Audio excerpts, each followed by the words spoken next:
الخبيثات للخبيثين والخبيثون للخبيثات. Bagaimana menghukumi sesuatu itu bid'ah apa enggak? Tayyib. Syekh Sa'id Ruslan rahimahullah, ahya'an wa amwatan hafizahullah, dia menyampaikan kaidah ini kita dapat darinya, ini dari kitab Imam Syatibi rahimahullah dan lain-lain, disimpulkan dan disampaikan kepada para pelajar. Yang pertama, lihat hal tersebut, lihat hal itu. Rasul Shallallahu Alaihi Wasallam ada tiga kaidah, ada tiga pertanyaan. Tanyakan hal ini kepada hal itu. Pertanyaan pertama, Rasul Shallallahu Alaihi Wasallam mampu nggak melakukan itu? Lihat dulu itu. Yang kedua, ya, ada nggak kondisi pada zaman Rasul yang menuntutnya kira-kira untuk melakukan hal tersebut? Ini syarat yang kedua.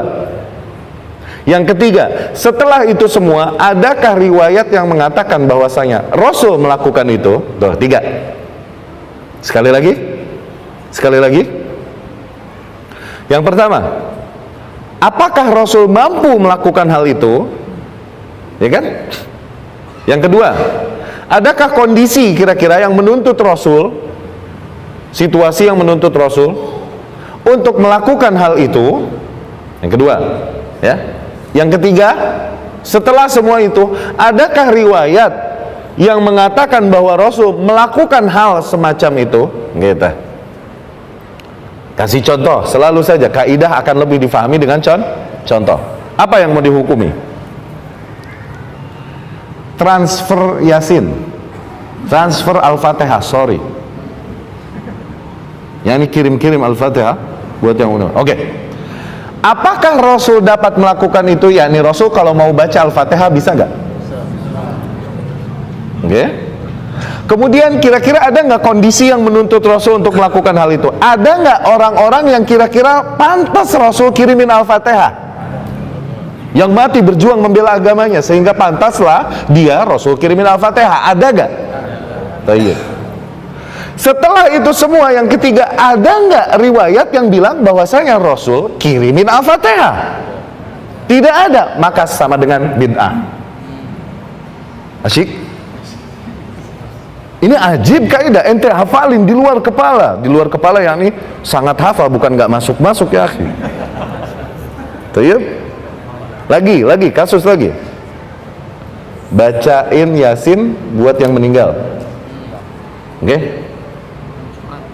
Yang pertama, Rasul bisa nggak baca Yasin Sallallahu Alaihi Wasallam? Jangan kurang ajar. Setelah itu, ada nggak kira-kira orang yang pantas Rasul Yasinin saban 7 hari, 40 hari, 100 hari, 1000? Yang Rasul muliakan gitu? Ada. Setelah itu semua, apakah Rasul Yasinin mereka? Ada nggak kabar yang mengatakan bahwasanya Rasul SAW dan Abu Bakar dan Umar suatu hari lagi Yasinin para syuhada Badar? Ada nggak gitu loh? Wallahu a'lam. Anda belajar hadis cuma 15 tahun, mungkin ada, cuma Anda yang nggak tahu. Ada nggak? Nggak mungkin ada, tuh Anda bilangin. Nih yang udah 15 tahun, nggak mungkin ada. Maka sama dengan bid'ah. Asyik. Apa lagi? Berarti kalau bid'ah berarti nanti kalau naik pesawat haji itu bid'ah dong. Rasul kan naik onta. Harusnya kalau mau ikut Rasul, ente haji naik onta, nyampe laut ente berenang sampai Jeddah sono. Lihat dulu, Rasul mampu nggak bikin pesawat? Emang nggak mampu, maka ini bukan pembahasan kita. Pembahasan kita adalah hal-hal yang Rasul mampu lakukan, namun tidak dilakukannya. Faham nggak? Mik buat azan, buat khutbah, ini kan hal yang berkaitan dengan agama. Berarti bid'ah dong. Rasul aja dulu teriak-teriak nggak pakai mik. Oke, terapkan dulu situ. Yang pertama, Rasul mampu nggak bikin mik? Nggak mampu, mau diapain? Maka bukan pembahasan kita. Faham? Itu kaidah apalin. Dari situ enggak lah ente ngerepotin ustadz setiap ketemu permasalahan tanya, Ustadz ini bid'ah enggak, ini bid'ah enggak, ini bid'ah enggak. Ente punya rumus sendiri. Ada beberapa permasalahan yang tidak dilakukan Rasul Shallallahu Alaihi Wasallam, tidak dicontohkannya. Namun apabila kita lakukan sekarang, tidak juga jadi bid'ah. Ada juga beberapa kasus. Karena apa? Karena syarat kedua tadi, kondisi pada zaman Rasul belum tepat. Contoh, Ka'bah sekarang itu segede gini, dulunya gede, zamannya Ibrahim alaihissalam. Kemudian banjir, apa ini itu bencana alam, roboh, hancur. Quraisy patungan ngebangun Ka'bah, evolusinya kurang untuk membangun Ka'bah sesuai dengan qawaid atau pondasinya Ibrahim alaihissalam. Akhirnya mereka membangunlah Ka'bah namun dengan bentuk yang lebih kecil. Itu Quraisy dulu tuh. Jadilah Ka'bah pada zaman Rasul sallallahu alaihi wasallam. Kemudian Abdullah ibnu Zubair ibnu Awam radhiyallahu anhum berkata, aku mendengar sendiri Rasul berkata kepada Ummul Mukminin Aisyah radhiyallahu anha. Ummul Mukminin Aisyah radhiyallahu anha ini khalahnya Abdullah ibnu Zubair, tantenya. Rasul berkata kepada Ummul Mukminin Aisyah, laula hidthanu qaumiki bi kufr lahadamtul Ka'bah wa banaituha ala qawaida Ibrahim. Kalau bukan karena kaummu baru kufur kemarin, aku ancurin tuh Ka'bah dan aku bangun kembali sesuai dengan pondasinya Nabi Ibrahim alaihissalam. Akhirnya Abdullah bin Zubair ketika masa pemerintahannya di Mekah Madinah di Hijaz, sepeninggal Rasul tentunya, sepeninggal Khulafaur Rasyidin bahkan, dia hancurkan Ka'bah bersama pasukannya, kemudian dia buat lagi lah Ka'bah sesuai dengan pondasinya Ibrahim alaihissalam. Bukan Rasul yang melakukan. Apakah jadi bid'ah? Tidak. Karena apa? Hal yang kedua tadi, syarat yang kedua. Yang pertama apa tadi? Apakah Rasul mampu melakukannya?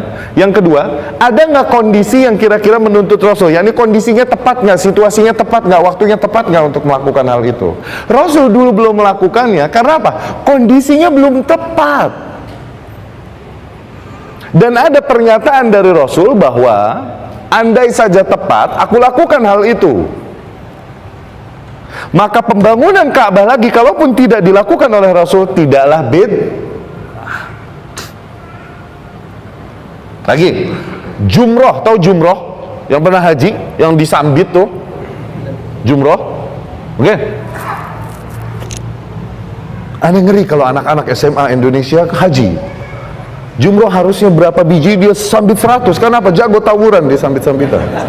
Hobi, orang Indonesia ini hobi jumroh. Beraninya dari jauh pakai batu. Ya. Kemudian bukan hanya batu, mungkin sendal apa aja disambitkan.